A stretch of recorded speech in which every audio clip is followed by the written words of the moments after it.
8वां point है ना, पूरा नहीं किया था, वो जस्ट स्टार्ट किया था 8 पॉइंट्स में ना, जस्ट स्टार्ट किया था हम लोग ने। चलो, तो सबसे पहला लास्ट लेक्चर में जो कंडीशंस पढ़े थे वो डिस्कस कर लेते फटाफट एकदम फास्ट ट्रैक पे। चलो, सबसे पहला है अमाउंट ऑफ डिपॉजिट। तो अमाउंट ऑफ डिपॉजिट के अंदर हम लोग ने पढ़ा था, प्राइवेट कंपनी है तो नॉट मोर देन 100%। किसके पास से? मेंबर और डायरेक्टर और relatives. 100% of paid up capital and free reserve. Aggregate बोला मतलब टोटल।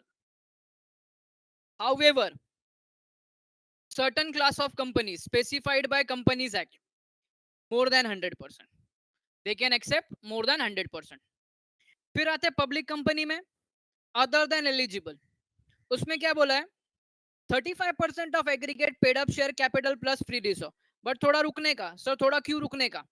बिकॉज उधर पे एक कंडीशन और है। क्या कंडीशन है? Fresh deposit with previous deposit. Fresh plus previous दोनों को मिला के 35% से ज्यादा नहीं होना चाहिए। अब जाते हैं एलिजिबल में। एलिजिबल में मेंबर के पास से भी, पब्लिक के पास से भी एक क्राइटेरिया, एक कंडीशन फिक्स्ड है। क्या? Fresh deposit together with previous deposit. इधर भी fresh deposit together with previous deposit. अब यहाँ पे परसेंटेज चेंज होता है। मेंबर्स में मैक्सिमम 10%, पब्लिक में मैक्सिमम 25%। 10%, 25%। गवर्नमेंट कंपनी में डायरेक्ट परसेंटेज है 35% of paid up share capital and free reserve of company. ठीक है, ये तो था अमाउंट ऑफ डिपॉजिट। नेक्स्ट आता है पीरियड और टेन्योर, टाइम, कितने टाइम के लिए। तो ऑलरेडी हम लोग ने पढ़ा, minimum 6 maximum 36, minimum 6 maximum 36। But in certain circumstances company minimum 3 months के लिए दे सकती है।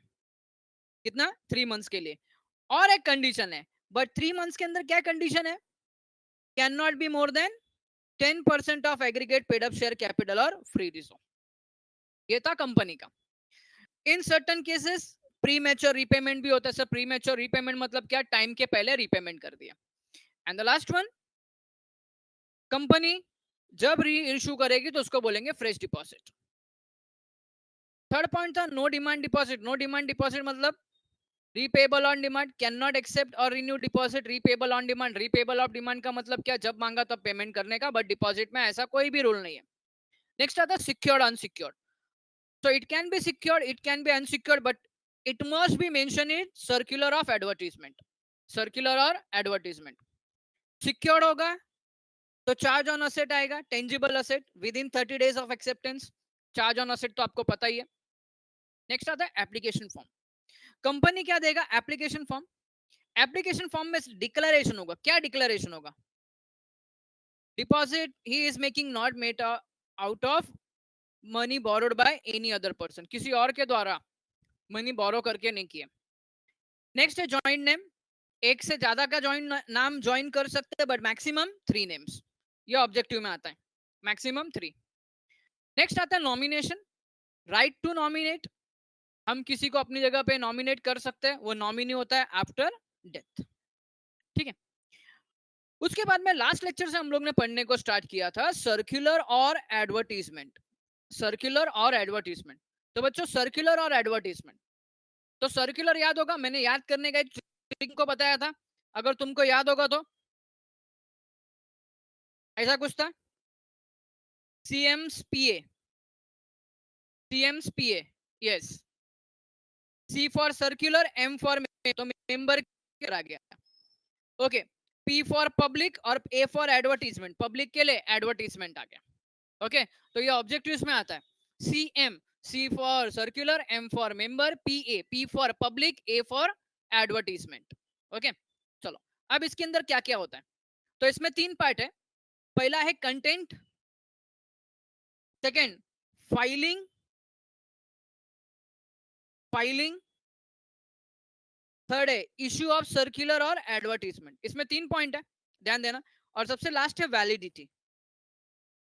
वैलिडिटी बाद में आते हैं, वो भी समझा देंगे लेक्चर में। लेकिन 3 पॉइंट है। पहला कंटेंट ऑफ सर्कुलर, सर्कुलर के अंदर क्या क्या मेंशन होना चाहिए। तो सर्कुलर के अंदर पहला पॉइंट है फाइनेंशियल पोजीशन। अगर आपको याद होगा तो बैलेंस शीट, जिससे मालूम पड़ता है कंपनी के पास सफिशिएंट असेट है कि अगर लायबिलिटी का पेमेंट करना पड़े तो असेट बेच के पैसा आ सकता है। Next, portion of secured and unsecured deposit. देखो कंपनी सिक्योर्ड भी इशू कर सकती है, अनसिक्योर्ड भी, तो कितना सिक्योर्ड है कितना अनसिक्योर्ड है।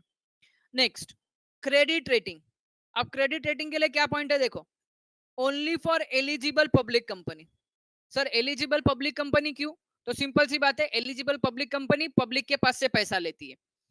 प्राइवेट कंपनी में, अदर देन एलिजिबल में क्रेडिट रेटिंग का जरूरत क्यों नहीं लगता है? रीजन, अपने ही मेंबर से, अपने ही डायरेक्टर से पैसा वसूल रहे, बाहर वालों से नहीं, बाहर वालों से नहीं। अभी जैसे मैं छोटा सा एग्जांपल देता हूं, मैं एकदम हट के एग्जांपल दे रहा हूं घर वाले और बाहर वाले को लेके। अभी अनिल अंबानी का फॉर एग्जांपल, अनिल अंबानी की कंपनी डूब रही थी, तो बाहर वाला कोई खरीदने को नहीं है, बाहर वाले ने किसी ने हेल्प नहीं किया, क्योंकि उनको पता था कंपनी डूबी, रिवाइव करने को टाइम जाएगा। बट उनके भाई ने पैसा देके कंपनी बचा लिया, उनके भाई ने पैसा देके कंपनी बचा लिया। तो सिमिलरली पॉइंट इधर पे ऐसा है कि मेंबर्स एंड डायरेक्टर्स के पास से पैसा वसूलो तो क्रेडिट रेटिंग की जरूरत नहीं। क्रेडिट रेटिंग की जरूरत कब आएगी? Only in case of eligible public company. Details of scheme, name of deposit trustee, याद होगा हम लोग डिबेंचर ट्रस्टी पढ़ते थे, deposit trustee. Amount due towards deposit of any previous deposit accepted by company.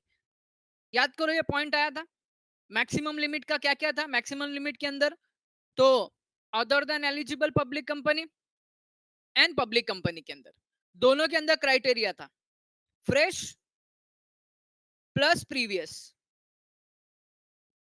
ये दोनों को इक्वल करके परसेंटेज आना चाहिए, ये दोनों को इक्वल करके परसेंटेज आना चाहिए। अच्छा, अभी जैसे सपोज एग्जांपल, अगर 35% मैक्सिमम है, हमको प्रीवियस का वैल्यू पता नहीं है, फ्रेश इशू कर दिया और ये 35% से ज्यादा हो गया, बोलो डिपॉजिट वैल्यू वैलिड है क्या? डिपॉजिट वैलिड है क्या? डिपॉजिट वैलिड है? नहीं, डिपॉजिट वैलिड नहीं है। इसके लिए यहाँ पे previous issue compulsory, previous issue या प्रीवियस डिपॉजिट एक्सेप्टेड कंपलसरी दिखाना पड़ता है। तो पहला अपना हो गया कंटेंट, क्या क्या कंटेंट होना चाहिए। तो कंटेंट के अंदर क्या क्या है?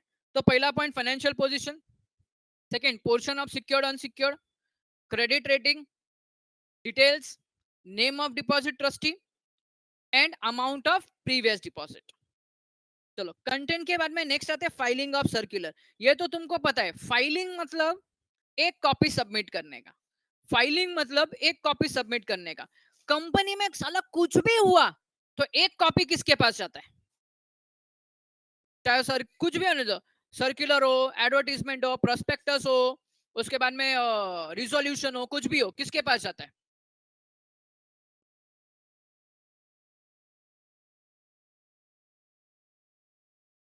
वो वही है, वो गाना मेरे को याद आता है, तू चल मैं आई, मतलब ऐसा है, कोई एक बोलेगा ना उसके पीछे पीछे सब भागेंगे।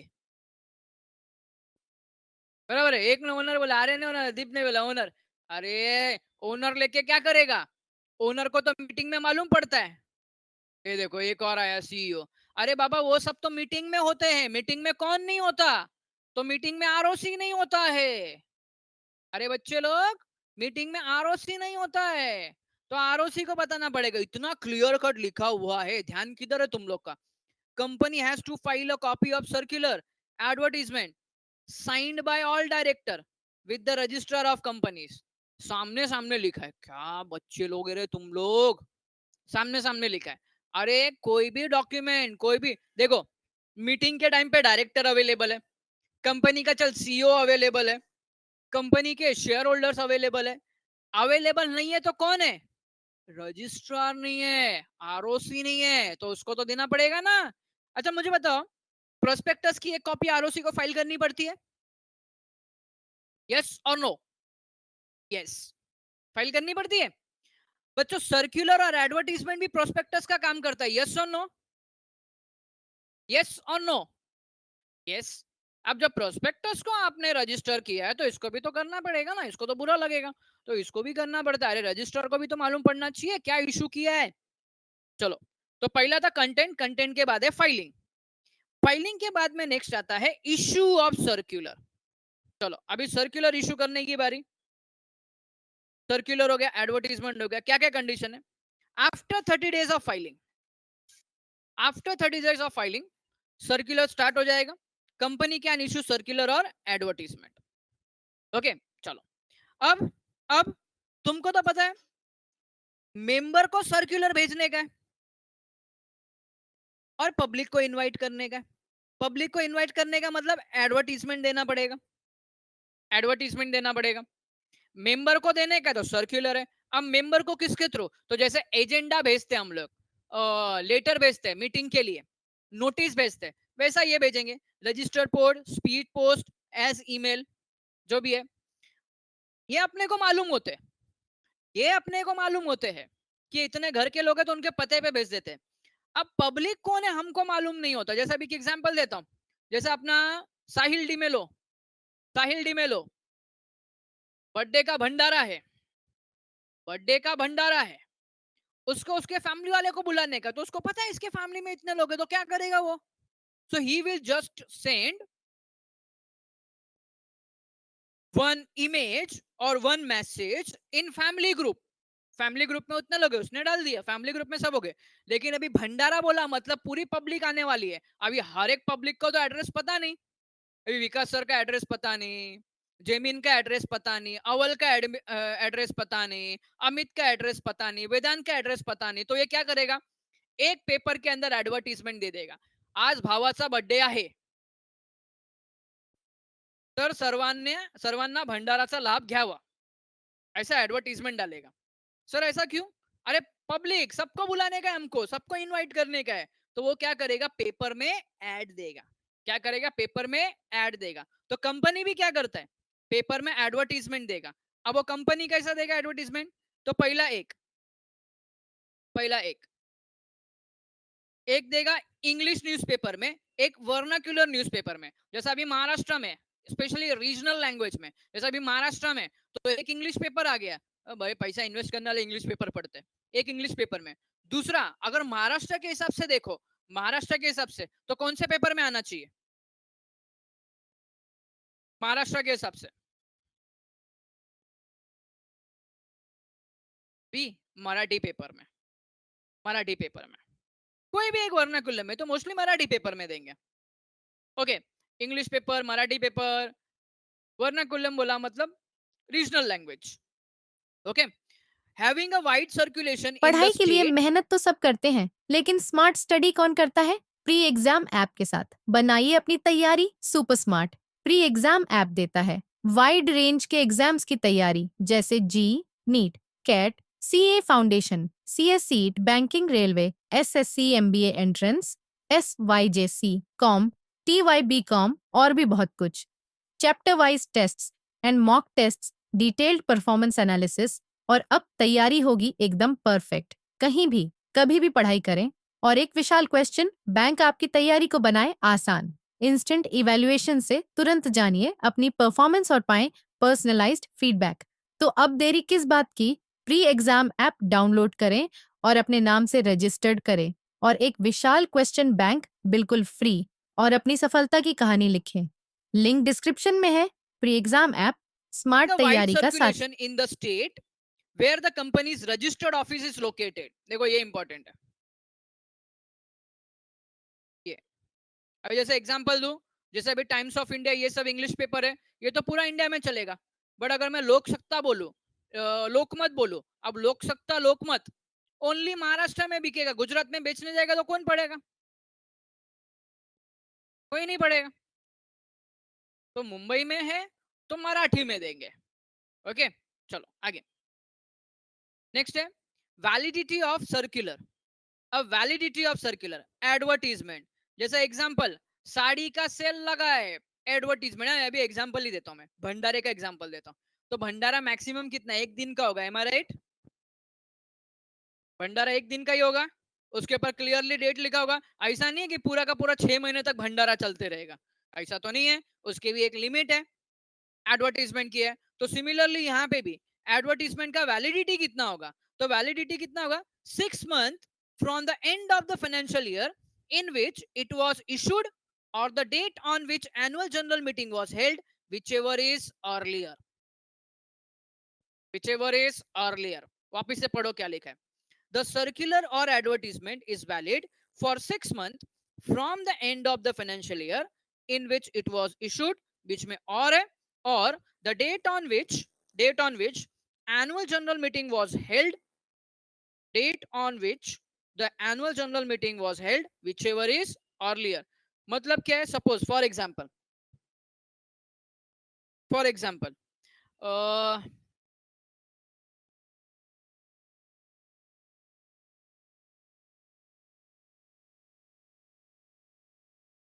जैसे अभी छोटा सा एग्जांपल देता हूं.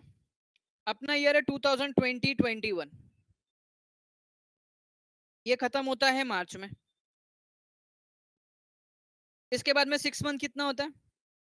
अप्रैल, मई, जून, जुलाई, अगस्त, सितंबर.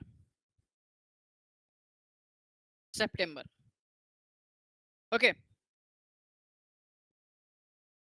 सितंबर. और एल्स इसके पहले एनुअल जनरल मीटिंग रख दी. सपोज फॉर एग्जांपल, एक मिनट. और else on the date of which annual general meeting was held, whichever is earlier. Suppose for example, annual general meeting, अभी सितंबर का क्या, 30th सितंबर. एनुअल जनरल मीटिंग रख दिया for example 1 अगस्त को. कभी रखा?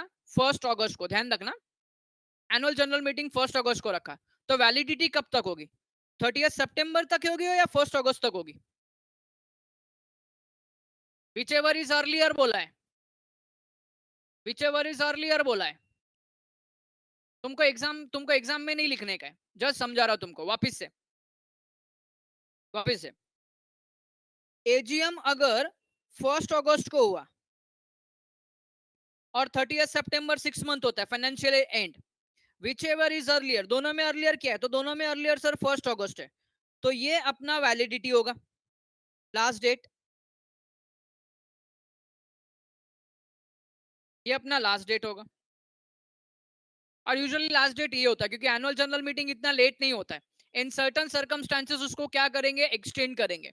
अदरवाइज नहीं. सपोज कुछ कारण के वजह से स्पेशल परमिशन के वजह से एनुअल जनरल मीटिंग 30th अक्टूबर को गया, सॉरी 31st अक्टूबर को, तो अब बोलो वैलिडिटी कब तक होगी? 31st अक्टूबर तक या 30th सितंबर तक?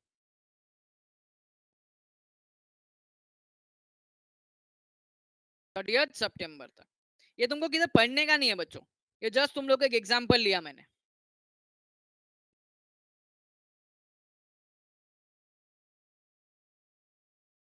चलो आगे. Appointment of debenture trustee. Trustee आ गया, ट्रस्टी केयर टेकर हो गया. इसका काम क्या होता है? इसका काम होता है to protect interest of the depositor. कभी जब कंपनी डिफॉल्ट में होगी, जब कंपनी पेमेंट नहीं करेगी. और इसको कौन इशू करता है? देखना, नहीं तो लास्ट टाइम मैंने डिबेंचर ट्रस्टी के टाइम पे बहुत गड़बड़ किया था तुम लोगों ने. डिबेंचर ट्रस्टी के टाइम पे 500 मोर और सिक्योर्ड डिबेंचर दोनों था.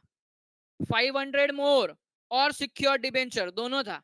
तो क्वेश्चन के अंदर सिक्योर्ड डिबेंचर आया तो बोला नहीं, डिबेंचर ट्रस्टी इशू नहीं करने का. अरे बेटा, सिक्योर्ड डिबेंचर ट्रस्ट डीड में लिखा होता है, और ट्रस्ट डीड कब बनेगा? जब ट्रस्टी पिक्चर में आएगा. सिंपल सा लॉजिक लगा. तो सिमिलरली जब secured deposit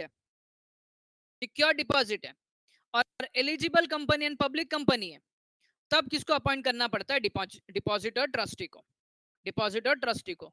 as usual contract होता है जिसको बोलेंगे ट्रस्ट डीड. क्या बोलेंगे? Trust deed. और इसमें क्या क्या लिखा होता है? Terms and condition. सर इसको कब साइन करने का? Signed at least 7 days before issuing the circular and advertisement. क्यों? तो ट्रस्ट डीड के बारे में भी और ट्रस्टी के बारे में, क्योंकि देखो कॉन्ट्रैक्ट हो गया मतलब ट्रस्टी का नाम आया, और ट्रस्टी का नाम इसमें कंपलसरी आना चाहिए. एडवर्टीजमेंट के अंदर देखो इधर आ गया नेम ऑफ डिपॉजिट ट्रस्टी. और जब तक ट्रस्ट डीड साइन नहीं होगा तब तक डिपॉजिट ट्रस्टी पिक्चर में कहां से आएगा? तो इसके लिए सर्कुलर इशू करने के पहला ट्रस्ट डीड को फाइनल करना है। Next, in case of company default in repayment deposit. Sir इसका मतलब क्या? चलो कंपनी ने 36 मंथ के लिए इशू किया था, अब कंपनी को रीपे करने का, बट अभी 3 महीना ऊपर हो गया, कंपनी रीपे नहीं कर रही है, कंपनी रीपे नहीं कर रही है, कंपनी रीपे नहीं कर रही है।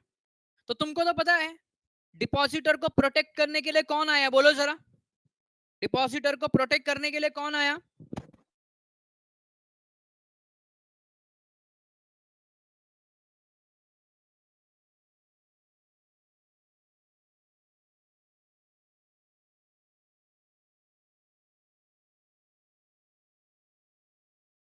Exactly, deposit trustee on its own or the request of 1/10 of depositor।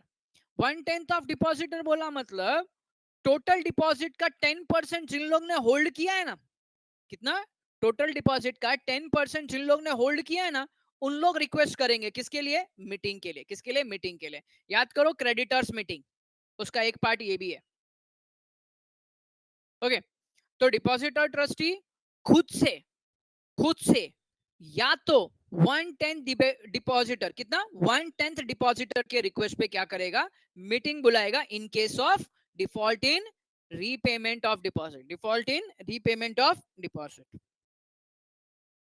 Next, create charge on asset. अब ये तो हम लोग ने ऑलरेडी पढ़ा, चार्ज ऑन असेट कब आएगा? तो सर जब सिक्योर डिपॉजिट होगा तभी। क्या होगा? Secure deposit. इधर से ऑब्जेक्टिव से क्वेश्चन आता है, within 30 days of acceptance, charge on asset within 30 days of acceptance. Okay, चलो आगे पॉइंट है, the minimum amount of security should be equal to amount not covered by deposit insurance.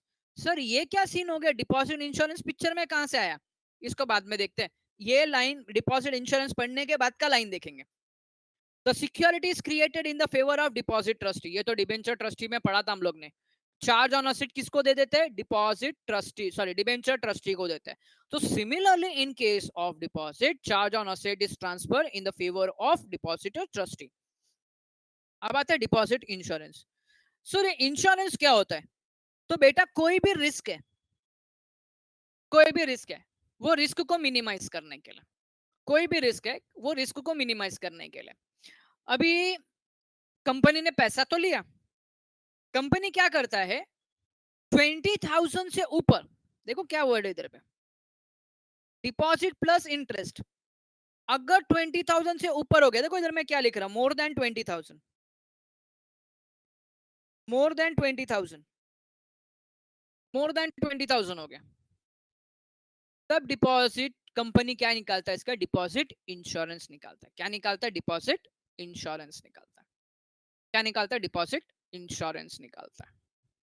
Sir जो 20,000 से less है उसका क्या? Sir जो 20,000 से लेस है उसका क्या? अगर वो सिक्योर्ड है, अगर वो सिक्योर्ड है तो उसके लिए चार्ज ऑन असेट आएगा। सर एग्जांपल दो ना, चलो मैं एक एग्जांपल देता हूँ। सपोज 4 लोग हैं, ए एंड बी, ध्यान देना, A and B, C and D, समझाने के लिए एग्जांपल। सी बोलता है मैं 20,000 देगा, चलो 20 की जगह पे ले लेते 25,000। डी बोलता है मैं भी 25,000 देता हूँ, चलो एग्जांपल लेता हूँ। ए बोलता है भाई मेरे पास इतनी हैसियत नहीं, मैं 10,000 देगा। बी बोलता है मैं 15,000 देगा। चलो दोनों का टोटल निकालो कितना आता है, समझाने के लिए एग्जांपल है, इसका कुछ किधर लिखने का नहीं है। 25 प्लस 25 कितना हो गया? 50, 50 प्लस 10 60 एंड 75 कितना हो गया? 75,000।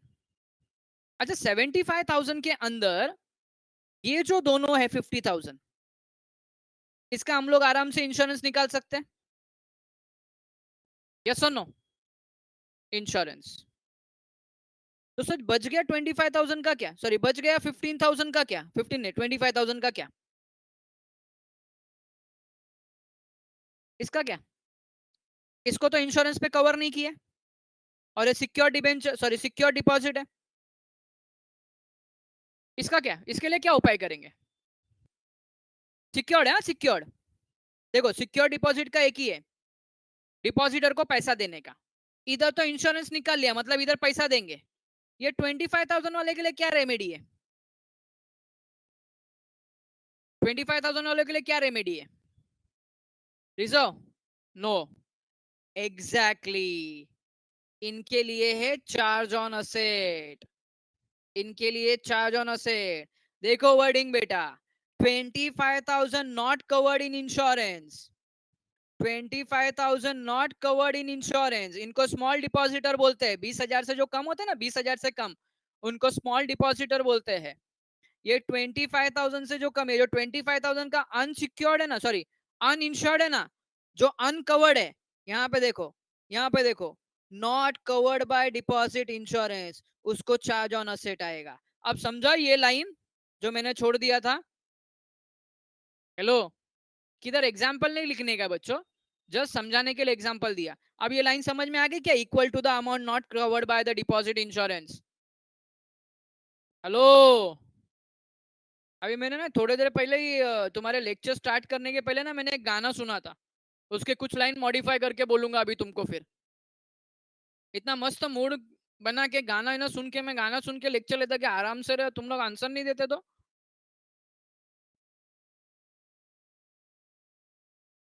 वही है, रोज रोज तुम आंसर न दोगे तो फिर हम जो रूठ गए तो तुम सह नहीं सकोगे।